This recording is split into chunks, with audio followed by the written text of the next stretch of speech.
Have you ever heard of the Wizard of Park Avenue? There's a magical clock hidden in plain sight in the middle of New York City, and I happened to walk past it during my visit to Manhattan last year while working on my book, Becoming an Artist. My publisher, Hay House, invited me to visit New York and fill up my sketchbook with all of the places and people and apparently magical clocks I see during my stay. I think that's the most amazing thing about this city is there's something unique everywhere. You just need to look up. Now, I knew nothing about this clock until I got back to our hotel room, but I thought when I was sketching it that this was Merlin from King Arthur.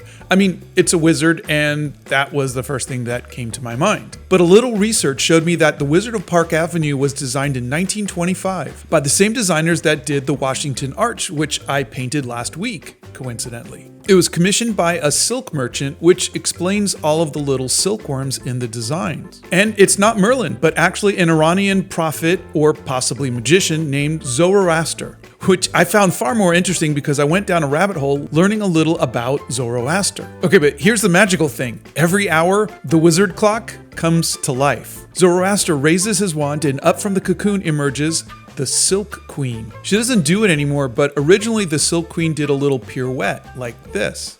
I think this video is from like the 1970s or something. Look at that. It's like magic. Now, when I was there, I thought it was broken because the wizard didn't perform his magic until almost 5 minutes after the hour. But being 100 years old, you can kind of forgive the guy for being a little late, right? So that was my magical experience in the noisy, smelly streets of New York where I met and sketched the Wizard of Park Avenue. And learned a little about Zoroaster too. If you'd like to, please join me each Monday for a sneak peek into the making of my book, Becoming an Artist, available for pre-order everywhere.